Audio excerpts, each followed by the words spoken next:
Hello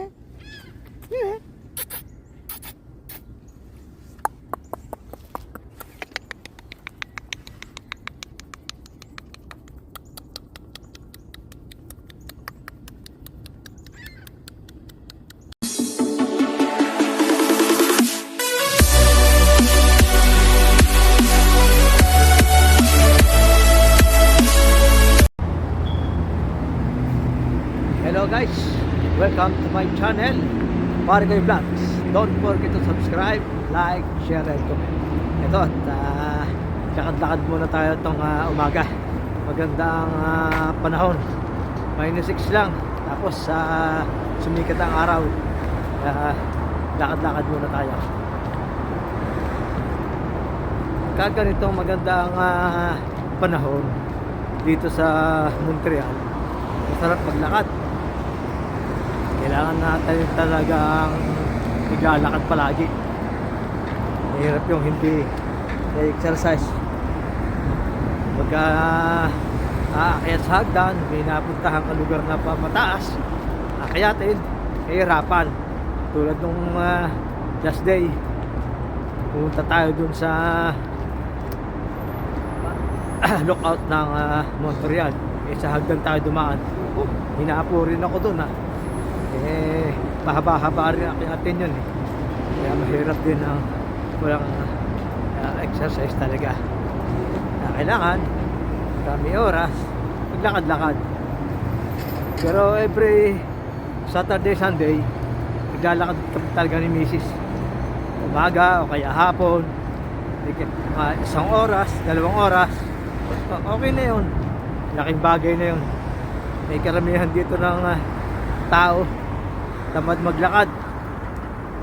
Ayan, mabibigat ang katawan, matataba, hirap sila sa hirap kumilos.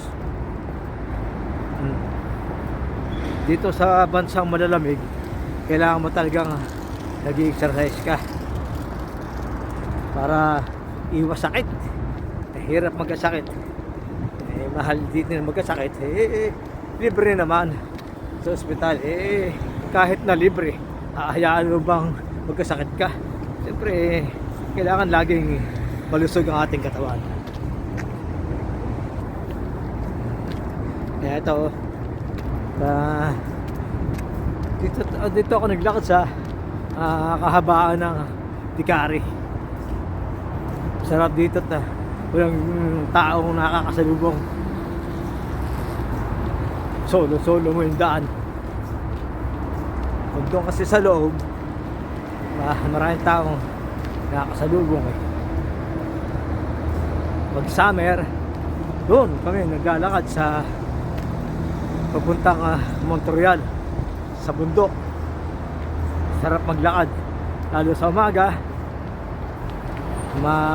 Malamig-lamig naman ang simoy ng hangin. Kahit na maglakad ka, hindi ka pinapawisan. Kaya kunting-kunti lang sa likod, gigiti ang pawis, okay na yun.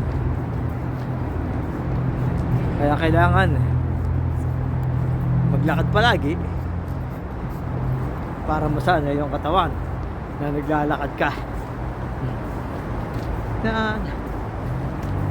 Itong sitwasyon dito sa lugar namin sa Montreal. At sa 20 13 na pala ngayon start ng spring. Yan, yung maganda-ganda ng panahon yan. Hindi ka na kinikilig, hindi ka na nakinginig sa lamig. Ayos na ayos lang yun.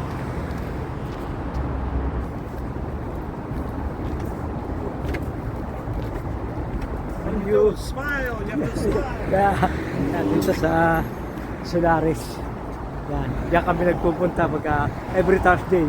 May karaoke dyan, diyan kami pupunta sa isang singer dyan, kaibigan natin. Kaya maganda rito, very welcome na tao dito, Pilipino. Yan, yan ginagawa nila. Solaris Restaurant, diyan kami nagpupunta. Hindi naman every Thursday, pagka kakayodaan lang kami, pupunta kami dyan hanggang alas 12. Yan, naka 3 bottles. Okay na yun. Yan yung Dicari Highway. Yan. Yan papuntang Ottawa, Toronto. Dicari Highway na yan.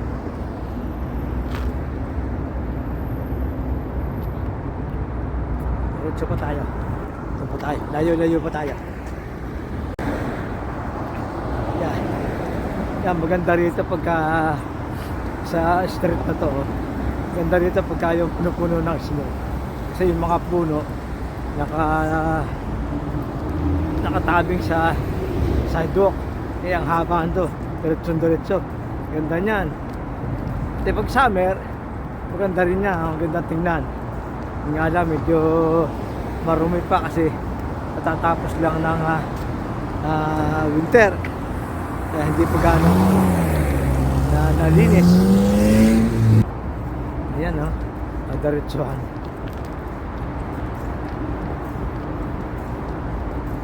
Marami ding ano rito mga pasaway, marurumi, mga dugyot. Nagpaparumi dito yung mga homeless, masyadong pasaway. Although may shelter naman, may budget ang gobyerno para sa kanila, dinadala sila ron, may bahay maganda. Wala umaalis din sila doon, pilit sumisiksik dyan sa kalsada, yan sa downtown. Sila nagpaparami dito, yan sa metro, dyan umiihi. Kaya panghi-panghi ng mga metro dito. Abang siya sa mga magpasok ng entrance dyan sa metro ng train. Ay, napakapapanghi. Yun lang ang masama dito. Hindi naman pinapalis ng mga security ng train. Alang sila pinapalabas pagkagabi. Yung alauna siguro, sinasara kasi yan hanggang 1 o'clock lang ng madaling araw ang train Pero yung ibang estasyon, nandun lang sila sa may pintuan. Kung sila natutulog, papanghi. Yan ang masaklap. Ito, dito tayo sa Villa Maria Metro Station. Yan. Hindi na tayo train Yan. Maganda rito. Ay, puntahan na pala natin yung eskwelahan dyan. May eskwelahan dyan sa tabi nito Ang ganda ng eskwelahan. Yan yung Villa Maria Station. Punta tayo dito sa kabila. Punta tayo dito. Yung kakanan na yan, yung Monk, maganda rin dyan. Maraming restaurant dyan. Yan sa The Monk na yan. Yan, ito yung loob ng Villa Maria. Yan Villa Maria College Private School. Maganda dito sa loob. Yan. Yan, along the crossing ng Monkland at Dicari. Yan. Yan, ito. Yun. Yan ang ganda ng daan dito. Diretso. Doon sa dulo, yan ang Villa Maria College. Ganda dito sa loob. Hindi ako nakapasyal dito nung kasagsagan ng snow Ganda ang view rito. Hindi ko napuntahan. Itong this coming summer, maganda lalo dito. Nakakatuwa yung view rito. Napakahabang kalsada. Napakaganda ng kapaligiran. Lalo pagka yung fall season, ganun din. Ay dahil ang mga dahon, magagandang kulay. Very colorful talaga. Nakaka-amaze.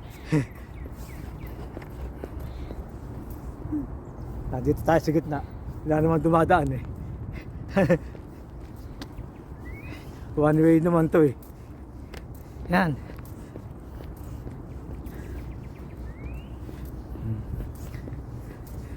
Dito ako dumadaan pagka tinatawag ako ng asawa ko, papatulong doon sa trabaho niya.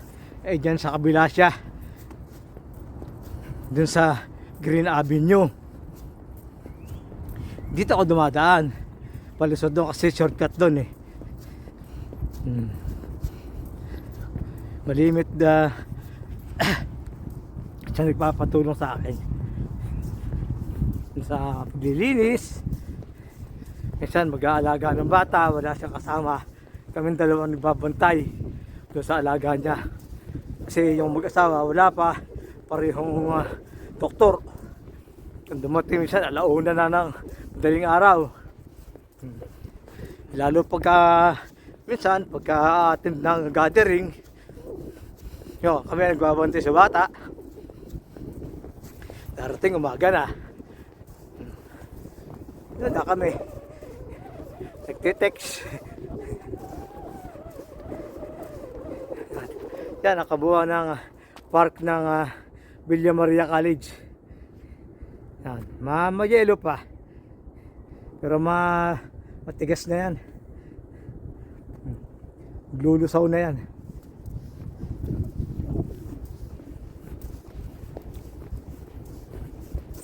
Maraming estudyante rito sa Villa Maria College na to. Sabi ko dati, dito pumasok yung mga anak ko eh. Ayaw naman. Kasi medyo malayo sa amin eh. Ito kaya doon sila napasok sa Kotsenlok. Doon sila pumasok. Sasakay lang. Yan. Yan ang eskwelahan. Apakalaki.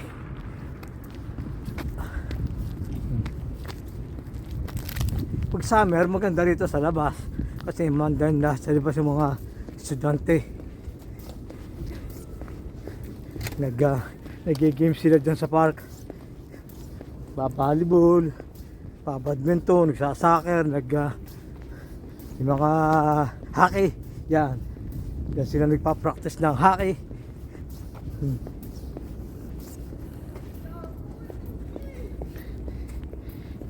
Yung likod nito, residential area na. Yan. Pero magaganda ang bahay dito. Mga malalaki. Magaganda yung design. Yan. Isang estudyante lumabas na.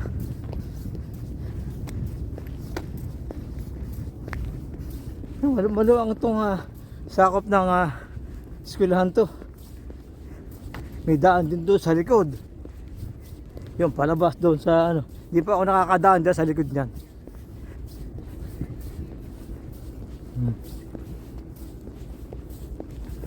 Papunta ng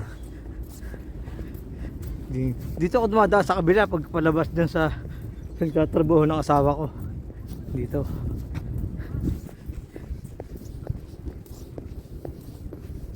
Yan. Oh, yan. Yan ang kabuo niya. Yan. Yun. Balik na tayo. Doon tayo sa kabila. Sa summer, babalik tayo dito.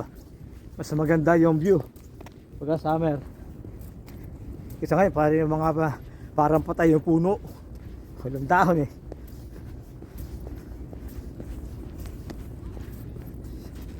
Yan ang eskwelahan.